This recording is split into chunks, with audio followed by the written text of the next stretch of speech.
Everybody, this is Perch, and I want to talk about a topic that is interesting to me. I suspect is going to be a very low viewed video.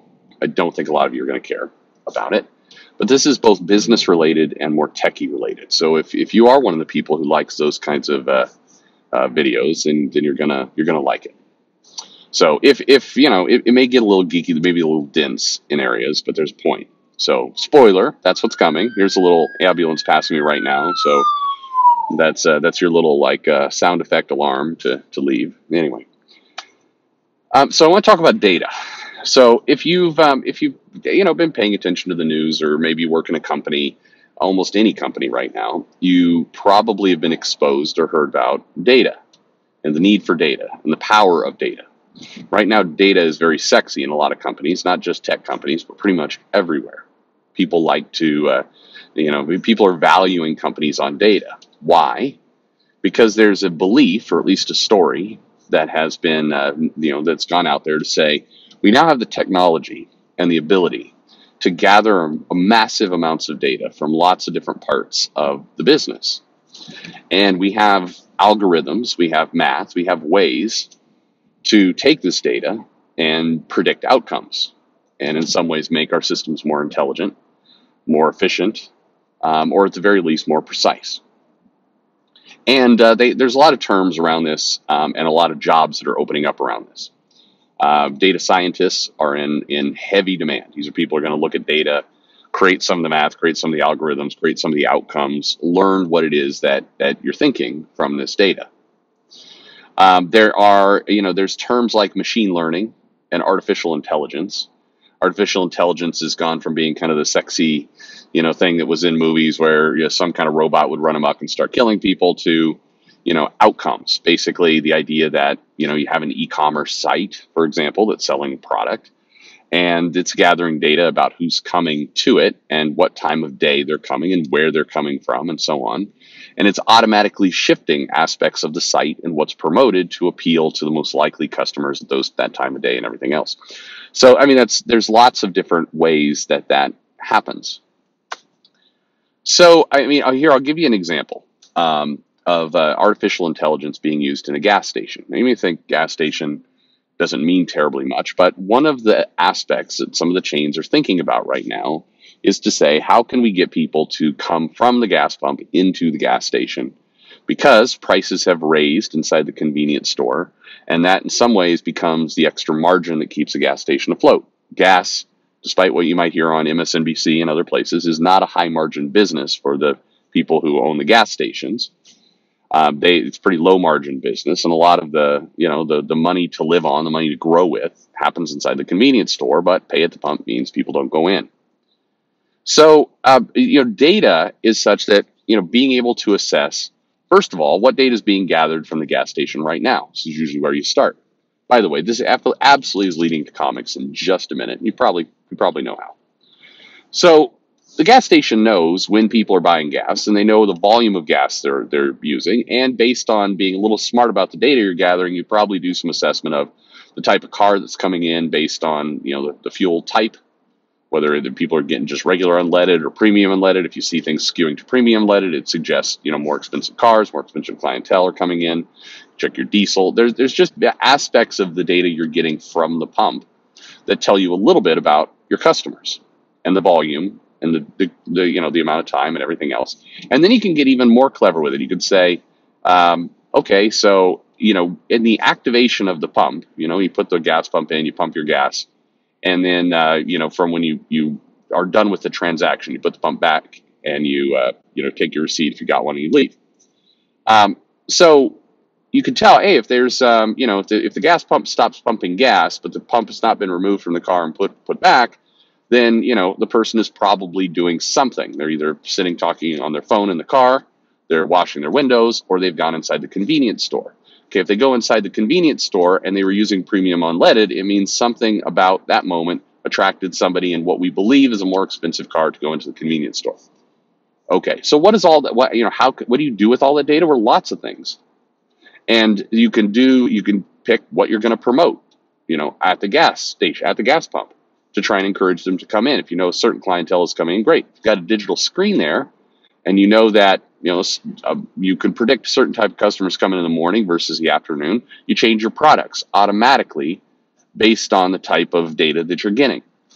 There's lots of different outcomes that can come from this. Some are just operational, like if your machine is telling you that only 5% of the people are picking a receipt, and you change your flow to get the to downplay the receipt, or you can always do the thing to say, if you want your receipt, you have to come in to get it. That's going to reduce your traffic, but it's also going to drive people into the store and purchasing. Anyway, that's a pretty easy to digest, wrap your head around example. There's thousands of them. Everything you interact with today, be it Target, Walmart, McDonald's, God help you, Arby's, whatever it happens to be, they are gathering data on you. If you have an iPhone and you're unlocking that phone with your face, which you are, for security, it's doing things like scanning your face, and it is doing this. It's telling how far your phone is from you. It's looking over time to say, hey, is the phone getting further away as it's unlocked over time as a trend? Well, that may be a sign of myopia or, an eye condition. Is the brightness on the phone going up in time? This is all stuff that's gathered, and the goal is to create outcomes from it. So I said we're going to get to comics. How can you guess how? Well, one of the aspects of comics that is, at this point, easy money is utilizing the data. And the data is not things, there's with comics, a massive wealth of data that could be gathered that would allow you to predict, assess, and grow your business. Comics, in many ways, has probably the easiest, most, you could go there and just hit a home run without trying in terms of the data that's already being collected. For example, Marvel Comics, DC, all these companies, they put their comics out in previews magazines, solicitations to the retailers. The retailers then order. The numbers go in. Because the numbers are disconnected from customer sales, meaning the retailer has to worry about that, not Marvel, it means that the quality of data about how comics are doing and the trends are coming in months before they hit the shelves. They're coming in a single format. Of course, unless the publisher has multiple distributors, but generally it's coming in a couple data points, not, if they were dealing directly with the customers, millions. And because they have a monthly product, that data is really easy to dissect and digest and pull together. There's also, plenty of things. Yes, they can certainly go onto YouTube, social media, search keywords, get an assessment of interest. Now, you would have to have a way to quantify that interest of people making fun of it versus legitimately liking it. And, that's a whole aspect. But based on just the sales data alone, not even the amount, but how it's done. For example, when you put out, your previews catalog, if you were, and it doesn't work this way, but if you were to put your comics up on a web page, you could, use a tool like MouseFlow, or there's many of them that basically sit on the web page and assess how long people spend reading things, how long people take to look at stuff. It actually can measure and record where your mouse is going around the screen. So you could tell in the solicitation if it's catching people's interest or not. You tell if the art is catching people's interest. Are the retailers, skewing toward this? Is this solicitation copy better than the other copy? If any of you happen to know what MouseFlow is, it's a service. I think you pay, like $19.95 a month. It's pretty cheap for a business, and it can be installed on your website in about 2 minutes. It's literally copy and paste kind of JavaScript code that sits there, and it gives you heat maps of your page. Again, recordings of where people are clicking. It's incredible the data you get off that. And if you're Marvel, you can put up your solicitations, you can install this tool, and you could literally see what retailers are reading, what they're not, what they're spending time on in their order. And you could take that data and you could walk into a room with your editors and say, hey, this type of marketing is working. This type of marketing is not. This artist is getting more attention. This artist always has people clicking on the thumbnail to view the bigger image. And then we can, we correlate that with the orders that come in. And we can see exactly who's going to, sell the variant covers, who's going to be the creators that are generating interest. And let's steer our company that way.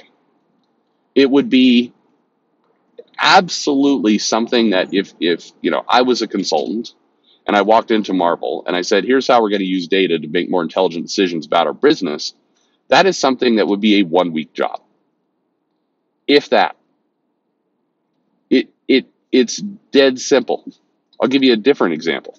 You're Diamond and you would like to, have more business, and you're a cash, margin thin business yourself. Well, here's something you could do. You could install these tools in your ordering system. And then you could go to Marvel and literally sell them their own data. You're like, hey, do you want insights into, the comics and what's selling and how it's going? Well, for $50 a month, we'll give you that data that took us a week to put together and create a revenue stream for yourself. Not a big one, to be sure, but you would definitely be seen as more of a trusted partner and not the technological dopes that most people think you are. That's the kind of stuff that can drive comics to a pretty successful state. Now, I know, and I'm sure some of you will put in the comment, well, the companies would, have to want to do that. That, the SJWs sitting at Marvel and DC don't care about things like numbers and money. Okay, but everybody does care about numbers and money. Even the SJWs, even the woke people, even the alt-right, everybody cares about money. No, I'm not comparing. Don't get your panties in a bunch thinking that I've now said anyone who doesn't like SJWs is alt-right. Jesus Christ, people. I'm just saying, everybody does like money. There are very few people. Now, there are plenty of people might tell you that they don't like money, but it turns out lots of people like money. Money is the basis behind lots of these decisions, including a lot of decisions that people go on and on and on about being super woke. Money is usually behind it, either by getting funding for that thing or because somebody has an edge. It's remarkable, for example, the amount of people who are really, really pushing electric cars right now, who are invested in, can you guess? Yeah, electric car companies and batteries, pretty much across the board. When I say invested, I don't mean like, I mean like you and me with, a little bit of money. I'm talking people who are invested to the tune of like $50 million. It's all money at any rate. Comics using data to provide better outcomes, you don't even have to get into the complex stuff. There is super easy stuff, and it would be effective.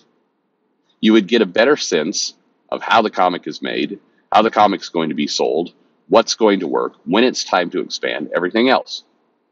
And like I said, I'm sure I've lost most of you at this point in the video, but what irks me is that when I talk to editors, when I talk to people in comics, I am often surprised by not just that they're not doing any of the things I said, but they don't have the basic data in the first place. Meaning, most editors do not have the sales data of the comics they are editing. They have to go get it. It's often out of date. And it's absolutely ludicrous.